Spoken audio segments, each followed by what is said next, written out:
हमने ऐसी पार्टियां भी देखी हैं जो सत्ता से बाहर होती हैं, जब तक सत्ता में रहती हैं पार्टी एकजुट भी दिखती है, ताकतवर भी दिखती है, और सत्ता से बाहर होते ही पूरा तंत्र पार्टी का बिखर जाता है, पूरा ध्वस्त हो जाता है पार्टी का स्ट्रक्चर। ऐसे भी लोगों को हमने देखा है।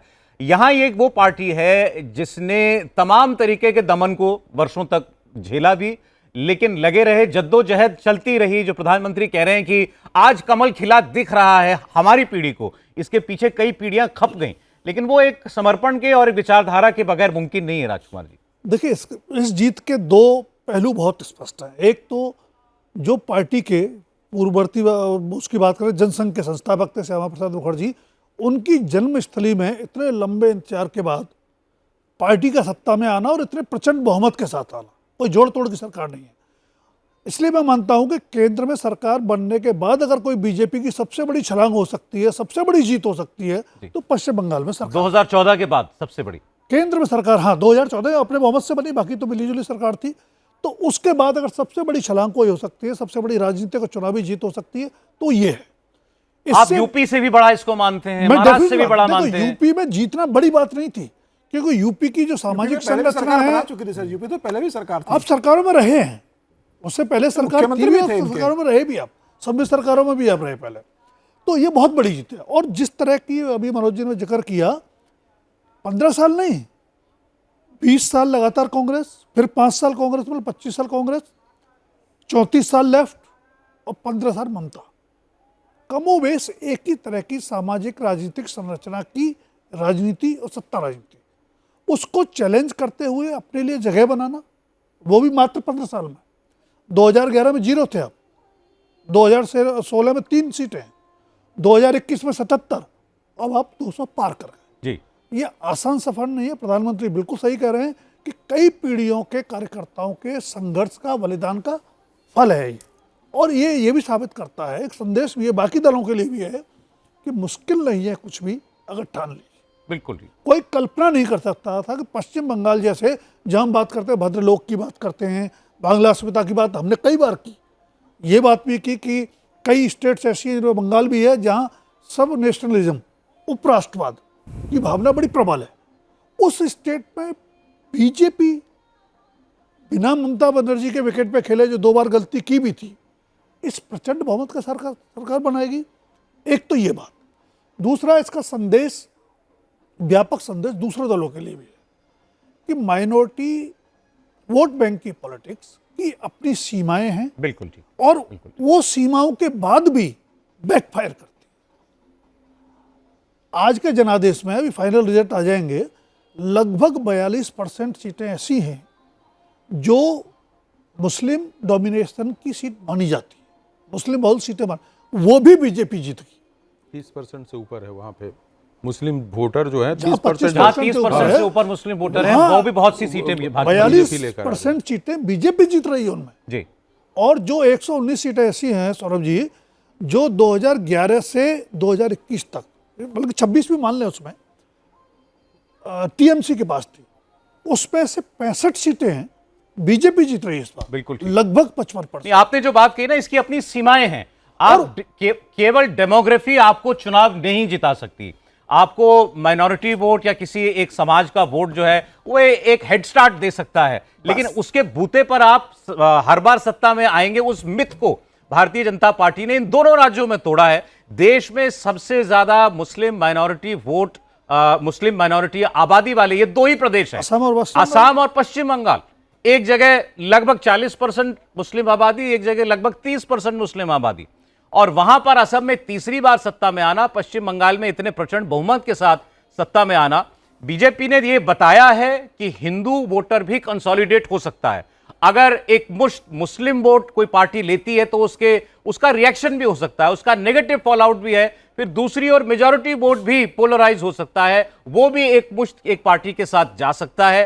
अब वो करने का तरीका आना चाहिए, वो मैसेजिंग आनी चाहिए। जैसे असम में हिमंता बिस्वा शर्मा ने वो काम बड़ा खुल के किया, लेकिन बंगाल में अगर उस पिच पर जाती तो बीजेपी को नुकसान भी हो सकता था, जिसकी आप सब नेशनलिज्म की बात कर रहे थे। तो वो बड़ा सटल तरीके से उस कार्ड को कैसे चलना है, कैसे अपने प्रचार में उन बातों को लेकर के आना है, ये खास तौर पर पश्चिम बंगाल में दिखाया। अब आपको अमित शाह दिखाई दे रहे हैं अमित शाह इस जीत के बहुत बड़े नायक हैं। इस जीत के पोस्टर बॉय नरेंद्र मोदी हैं, इसमें किसी को कोई शक नहीं है। लेकिन अभी तक केवल बैक चैनल में काम करने वाले, अभी तक केवल तंत्र को दुरुस्त करने वाले, स्ट्रैटेजी बनाने वाले अमित शाह पहली बार एक कैंपेन का चेहरा भी बने। पश्चिम बंगाल के अंदर उनका हफ्तों का प्रवास रहा, बार बार उनका यह आश्वासन देना कि सब सुरक्षित है, भय में मत जिए, भय से बाहर निकलें, भरोसा करें।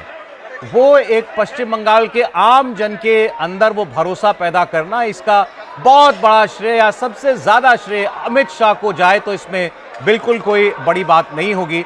देवेंद्र, अमित शाह पहुंचे हैं अभी बीजेपी कार्यालय।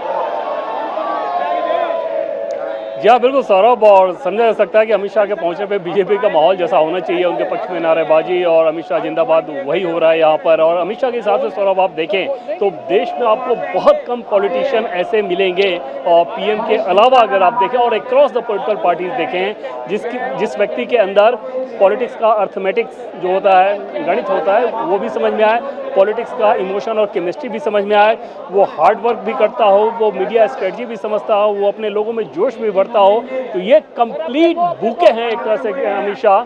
किसी भी इलेक्शन को अगर जीतना हो तो उसके शुरू से लेके आखिर तक के हर पहलू पर उनकी वैसे ही पकड़ रहती है। और जिस तरह का वो होमवर्क करते हैं सौरभ, मतलब हैरानी होगी इस बात को जानकर कि इतना सब कुछ वो हासिल कर चुके हैं, पॉलिटिकली अचीवमेंट, लेकिन आज भी कॉम्प्लिसेंसी नहीं के बराबर है। किसी भी राज्य में जाते हैं तो वो हर कोना जहाँ से उनको कोई इन्फॉर्मेशन मिल सकता हो, कोई नैरेटिव मिल सकता हो, कोई पर्सपेक्टिव मिल सकता हो, वो उसको ज़रूर नॉक करते हैं और उसके बाद उसको अपने हिसाब से परख कर देखते हैं कि वो उनकी पार्टी के लिए वायबल है या नहीं है। लेकिन ये नहीं होता है कि अगर वो कर्नाटक जाएं या बंगाल जाएं या किसी भी अन्य राज्य में जाएं और वहाँ के पॉलिटिक्स के हिसाब से अगर कोई इन्फॉर्मेशन, अगर कोई नैरेटिव, अगर कोई सूचना उनको मिल रही हो तो उस चीज़ पे वो क्लोज आइज से उसको हैंडल करें। दूसरी चीज़ की मेहनत करने के मामले में अपने आप को झोंक देने की कला है। रणनीति बहुत प्रैक्टिकल होकर बनाते हैं। और एक चीज़ सौरभ आप जो सबसे खास बनाती है वो ये कि अगर अमित शाह अपनी बैठक में अपने नेताओं और कार्यकर्ताओं को अगर कोई बात कहते हैं तो पहली बात तो कि अगर वो कुछ टास्क देते हैं तो सबको पता है कि उस टास्क पर आपको डिलीवर करना ही होगा। और दूसरी चीज़ की कॉन्फिडेंस अगर अमित शाह देते हैं तो उन नेताओं और कार्यकर्ताओं को ये भरोसा रहता है कि अगर गृह मंत्री अमित शाह इस बात को कह रहे हैं मतलब ऐसा होगा। जैसे बंगाल में अगर वो जब वहाँ पे उन्होंने कैंप करना शुरू किया और वहाँ के लोगों को ये बताना शुरू किया कि इस बार हम लोग इलेक्शन जीत रहे हैं और बड़े मार्जिन से जीत रहे हैं, तो वहाँ पर पार्टी और कार्यकर्ता और जो नेता हैं पार्टी के वो ऐसे ही चार्ज हो जाते हैं कि अगर अमित शाह जी कह रहे हैं तो ये इसका मतलब तो ये होगा ही होगा। ये भरोसा, ये कमांडिंग पोजीशन जो कि एक लीडर के अंदर होनी चाहिए वो अमित शाह में कूट कूट कर भरी हुई है, जिसका नतीजा है कि प्रधानमंत्री नरेंद्र मोदी जैसा लोकप्रिय चेहरा उनके पास रहता है। पीएम उनको टास्क देते हैं और उस टास्क के हिसाब से गृहमंत्री अमित शाह रणनीति बनाकर उसको ग्राउंड पर उतार देते हैं। और बीजेपी की सफलता की जो सबसे बड़ी बात है वो यही वजह, आप सोचिए सौरभ की जैसा कि पहले मैंने आपको बताया कि 2017 में यूपी में जीत के बाद बीजेपी की हर तरफ जयकार हो रही है और गृहमंत्री अमित शाह ये कह रहे हैं कि नहीं, ये बीजेपी का गोल्डन पीरियड नहीं है। बीजेपी का गोल्डन पीरियड तब होगा जब बंगाल, उड़ीसा जैसे राज्यों में भी बीजेपी को जीत हासिल होगी, केरल और तेलंगाना में भी बीजेपी को जीत हासिल होगी। तो इस तरह का एम्बिशियस प्लान लेकर पार्टी के लिए चलना, उसके हिसाब से स्ट्रेटजी बनाना, उसके हिसाब से मेहनत करना, और अगर मनमाफिक रिजल्ट ना आए तो जिस दिन रिजल्ट रहता है उसके बाद से वो तुरंत लग जाते हैं कि क्या क्या कमी रही और उसके सुधार के लिए हमें क्या करना चाहिए। कोई उसमें ब्लेम गेम नहीं होता, कोई फ्रस्ट्रेशन नहीं निकाला जाता, अपने नेताओं को कोई डांट फटकार या कोई अनुशासन की बात उस समय नहीं कही जाती, वो तुरंत से अगले चुनाव के लिए फिर से तैयारी शुरू हो जाती है। तो पूरा एक जो मैकेनिज्म उन्होंने डेवलप किया है पीएम मोदी और गृहमंत्री अमित शाह ने, वो सबसे बड़ी वजह होती है कि बीजेपी स्टेट दर स्टेट और वैसे जगह पर भी सफलता हासिल कर लेती है जिसके बारे में लोग ये मान के चलते हैं कि यहाँ पर बीजेपी कैसे करेगी। और जैसा कि सुबह हम लोग बात कर रहे थे कि 215 में बहुत सारे लोग आपको इस बात को कहेंगे कि बीजेपी तो 215 में ही लड़ रही है, 215 में कितनी जीतेगी। बीजेपी अगर लड़ती है 215 में और अपनी ताकत के साथ लड़ती है तो वो ये भी टारगेट रखती है कि 215 में क्यों ना हम 210 जीत जाएं, क्यों ना 214 जीत जाएं, क्यों ना 215 जीत जाएं, और उस हिसाब से काम किया जाता है, उस हिसाब से अपनी पूरी ऊर्जा झोंकी जाती है और वही विश्वास, वही भरोसा है जो कि पश्चिम बंगाल जैसे राज्य में बीजेपी को इतनी शानदार सफलता हासिल हुई। ये बिल्कुल इस जीत के बहुत बड़े हीरो हैं अपनी पार्टी के लिए अमित शाह। कैसे इन 5 सालों में अमित शाह ने अपनी पार्टी को हर स्तर पर दुरुस्त किया, पार्टी के कैंपेन को कैसे लोगों के बीच लेकर के जा रहा है। कई बार ये भी होता है जैसे 2021 में आप नजदीक पहुंच के माहौल बन गया था एक कि भाजपा आ रही है, 77 तक पहुंचे भी लेकिन ब्रेक लग गया। उसके बाद कार्यकर्ताओं का मनोबल भी नीचे जाता है और उसके बाद जो हिंसा हुई थी हम सबने देखा कि वहां से कमबैक करना बड़ा मुश्किल था पार्टी के लिए। निश्चित रूप से मुझे लगता है कि बंगाल की ये जो जीत हुई है उसको सिर्फ पिछले 5 साल से देखना ठीक नहीं है। मुझे लगता है 2014 से देखना ठीक है कि 2014 को जब अमित शाह पार्टी के राष्ट्रीय अध्यक्ष बने उसके बाद से उन्होंने पार्टी का जो कायाकल्प करना शुरू किया पूरे भारत वर्ष के अंदर। जहां भारतीय जनता पार्टी बहुत मजबूत थी वहां बहुत ज़्यादा मजबूत किया, जहां कमजोर थी वहां गठबंधन सहयोगी तलाशे, जहां और कमजोर थी वहां विपक्ष के नेताओं को तोड़कर पार्टी में लाके पार्टी को मजबूत करने का काम किया। और जहां पार्टी कहीं नहीं थी वहां पर लंबे समय की प्लानिंग करके चले कि अगले 10 साल में हमें वहां पर सत्ता में लेकर आना है।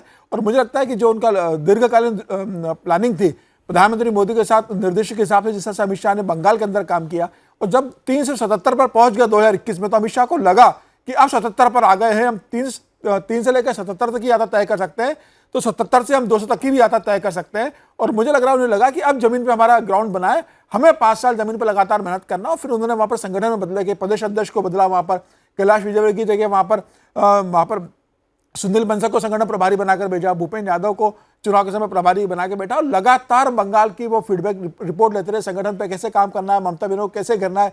सुवेंदु अधिकारी जो विपक्षी नेता बने तो उन्हें संगठन पे कैसे काम करना है, भारतीय जनता पार्टी कैसे काम करती है, कार्यकर्ताओं को कैसे साथ लेकर चलना है, सब उन्होंने उनको बताया और पार्टी को जो विस्तार बंगाल के अंदर दिया। और यही कारण था कि अमित शाह और प्रधानमंत्री मोदी को लग रहा था कि बंगाल में इस बार सरकार बनाएंगे। और पिछले पूरे 5 साल में संघ के साथ जो सामंजस्य बंगाल के अंदर भारतीय जनता पार्टी ने बनाया वो भी एक अभूतपूर्व था। ये कहा जा रहा था कि संघ नाराज है, शामिल नहीं है, लेकिन जमीनी स्तर पर संघ ने जिस तरीके से भारतीय जनता पार्टी के साथ बैठके की, अमित शाह को फीडबैक दिया, अमित शाह से ने जो संघों को फीडबैक दिया, उसके आधार पर जो एक रणनीति बनी और संघ ने जमीनी स्तर पर मोहल्ला बैठके के माध्यम से उतारने का काम किया। मुझे लग रहा है उसके कारण यह परिणाम आया। और अमित शाह जी की जो रणनीति है, काम करने का तरीका है, कार्यकर्ताओं में उत्साह भरना, कार्यकर्ताओं को अंदर देना कि नहीं हम जीत सकते हैं और दिन रात उसके लिए काम करना। जब नेता खुद काम करता है तो कार्यकर्ता भी काम करता है। मुझे लग रहा है भारतीय जनता पार्टी का देखिए कि जहां पार्टी सत्ता में रहती है, अगर वहां पर पार्टी से सरकार से नाराजगी है तो जनता ये कहती है कि भाई भले ही हम नाराज है सरकार से, लेकिन उम्मीद इसी सरकार से कि यह काम करेगी। और विपक्ष में जहां नाराज होती है वो कहती है नहीं अब भारतीय जनता पार्टी को मौका दिया जाए।